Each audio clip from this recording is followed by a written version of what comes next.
Hello and welcome to DC Transit Matters, a program brought to you by DC Transit workers who are committed to ensuring safe, reliable, and affordable public transit for everyone in the DMV.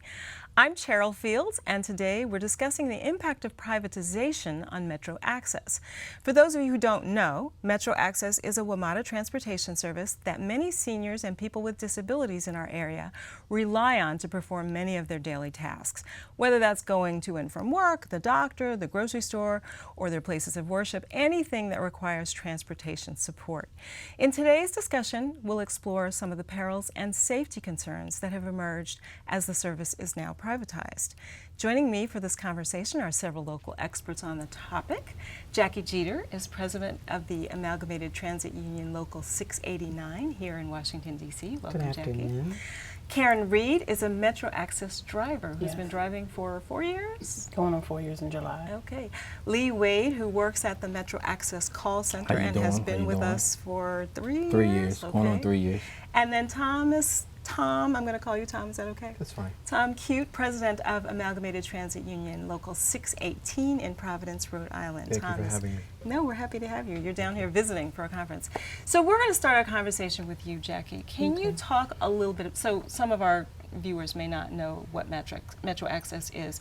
Tell them how the service works and why it's important for them to be concerned about this whole issue of outsourcing. Okay.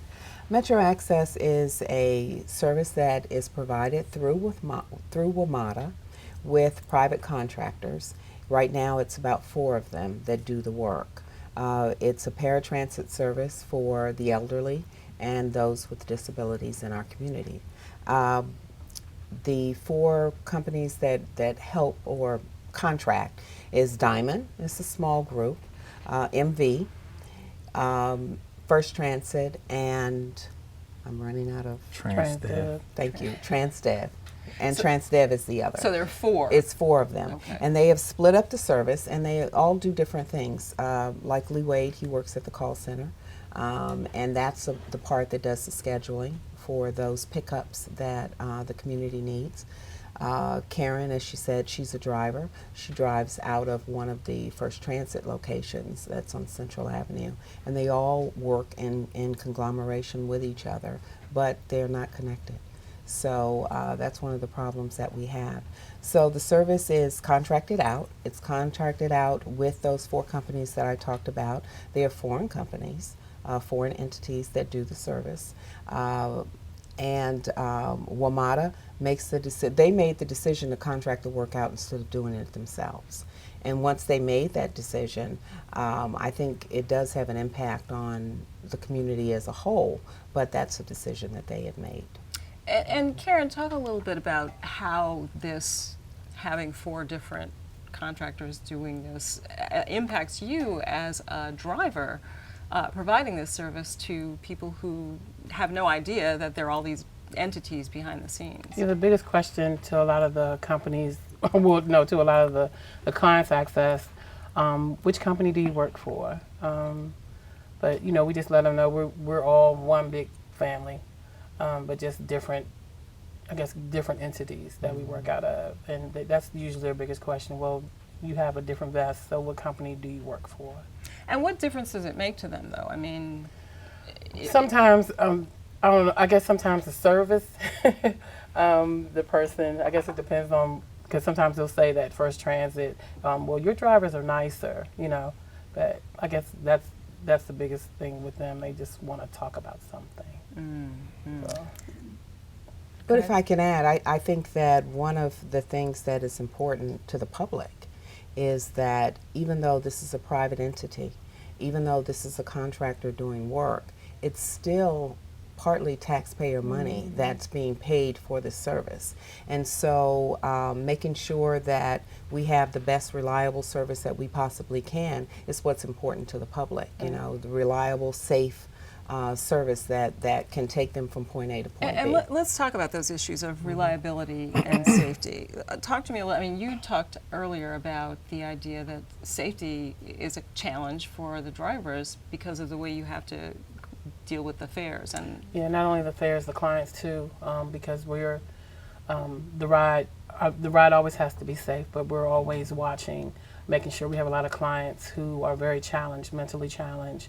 And besides us collecting fares outside, a lot of our seniors don't want to give money outside. Different neighborhoods that we go in, it's dangerous for us. And some drivers have been robbed along with the clients.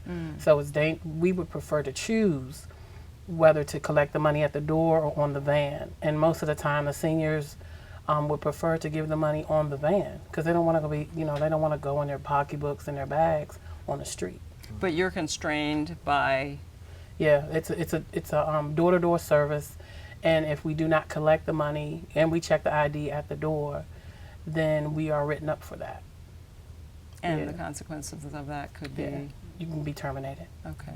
Yeah. Lee, talk to me a little bit about how this impacts you in the call center and having these challenges. We talked a little bit about, scheduling being maybe one of the things that makes it difficult for the drivers, Right. And that there's not a whole lot that you all can do about that. Right. The dispatchers are at bay because a supervisor can throw a trip on the driver, and the trip can be taking the driver away across town, or the driver could be at a location and they're adding a trip on them, and they have to take a client off the vehicle and readjust and all that. It's just a bad situation for the driver. The dispatcher don't have any say on who gets on the vehicle and who gets off the vehicle. It's always left up to the supervisor. We have to ask them that question. Can you move this trip to accommodate this client, or can you move this trip to accommodate the driver? And 9 times out of 10, they say no. And so there's no flexibility? There's no flexibility whatsoever. And you talked about how sometimes this creates a situation where there's a person who's put on the bus who has to get off. Right, most of the time it's a wheelchair client. If we're picking up double wheelchairs, a lot of times it's an insert. So if I have somebody who's in a wheelchair already, and the person that I'm picking up, they insert another wheelchair, but the person that I have on first is getting off last.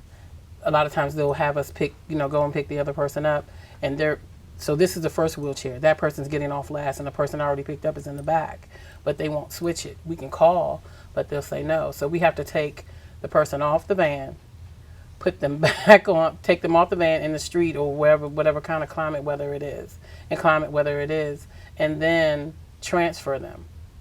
Take the one off the back and go ahead and do the service, then come back and put the person back on the van. So that's a lot of time. They're sitting on the street, in somebody's yard, wherever we're parked. That's a lot of time.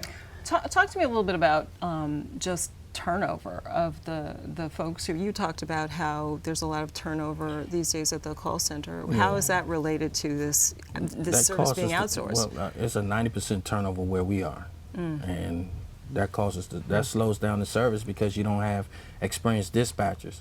Nowadays, there's training them in 2 weeks instead of 1 month. You can't do that job. Wait.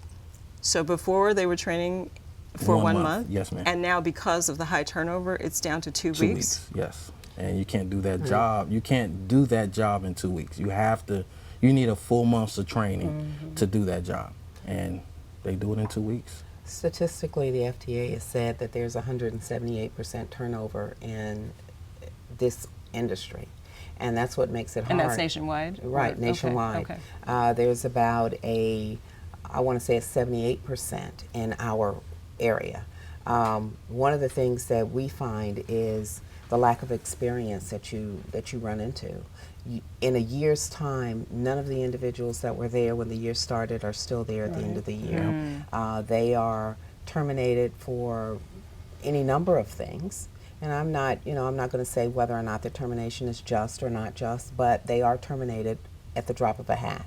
And because of that, there is a large turnover. I think that in this industry, the lack of training also brings about the turnover, because if you don't make that investment to supply those individuals with training, you're going to have a large turnover. Yes. And that's one of the things that's plaguing this industry as it is.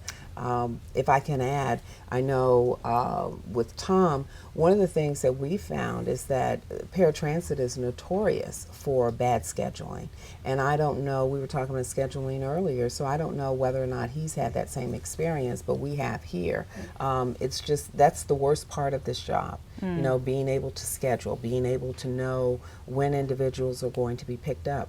Anyone in our community, if like there's a lady that goes to church with me, and she is picked up and dropped off by MetroAccess, and there are times when we watch her leave out of church, even though church isn't over until 12:30, she leaves out at 12.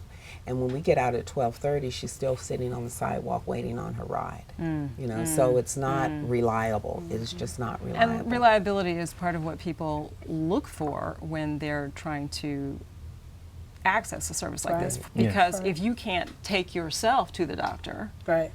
then you really have no other choice than to hope that the system that you're relying on is not going to leave you basically high and dry, Right. or make you late, and then you wind up getting, you know, having to pay a penalty. Right. So that's interesting. Lee, talk about some of the other challenges that you are dealing with at the call center, and I wonder, how would you imagine if you could change things? How would you change the way that the call center is run and managed now? The scheduling has to get better. I mean, that's like Ms. Jeter was saying, that's probably the biggest thing that we go through every day, the scheduling, the way they insert the trips. Me, myself personally, I would not let them add those trips on. We have recovery drivers that you have. Yep. They can do those trips. If a client is canceling for whatever reason and they need to reschedule, let the recovery drivers do those trips. Leave those other trips alone that they have set manifest. Leave them just the way they are. I wouldn't add any trips to the driver, because that's more stress on the driver. And that's yet, more stress on the client. And so you've been in this position for 3 years, Yes, which ma'am. you have more seniority than many of your colleagues. How is input like that received? They don't want to hear that. Yeah. They don't want to hear that. They don't want to No, hear that. but the way that it's structured in and of itself, I think one of the things that we go through as the individuals that are representing these workers, Metro throws a rock and they hide their hand.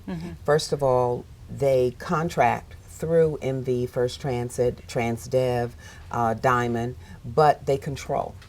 When we talk to them about making these types of changes, when we talk to them about making the types of changes with the door-to-door service and collecting fares off of the vehicle, the first thing they tell us is that WMATA controls it. WMATA says no. WMATA says you can't do anything different. And so even when we negotiate and we're bargaining, WMATA's at the table even though they're invisible, because they will keep those companies from being able to make the changes that they need to make it a better service. But it sounds like they're also not at the table to hear what Exactly. it is that's being discussed that might inform, Right. a Well, change. They don't have to have a conversation with us. When we call for a conversation with them about the MetroAccess service, they tell us they do not have to talk to us because the service is contracted out by someone else. So, you know. Can we talk a little bit, and we're going to have to break it in a little bit here, but I wonder to what extent having this service outsourced also creates some challenges related to just how people are compensated for the role that they are playing within MetroAccess. Is that part of the reason why you've got the turnover that you have? Yeah, the salary. It is, The salary is a big reason. No health benefits. You can't no afford it. sick leave. I mean, the health benefits that they do Yeah, have you is can't so afford high it. that you can't afford them. So yeah, that's Which that's is part of it. ironic, because here you are helping people who are at a point where they need assistance, Yes, and exactly. you're looking at Or your if- own future or if wondering, you oh do- my goodness, if you I'm do have gonna any, get there. if you do have any other benefits through the company, a lot of times you don't make enough money, so you have to you take them off, because you can't, that extra money you need it for your bills. Okay, well, we're going to take a break here. You're listening to Watching DC Transit Matters. We're having a wonderful conversation. Take a break. We'll be right back.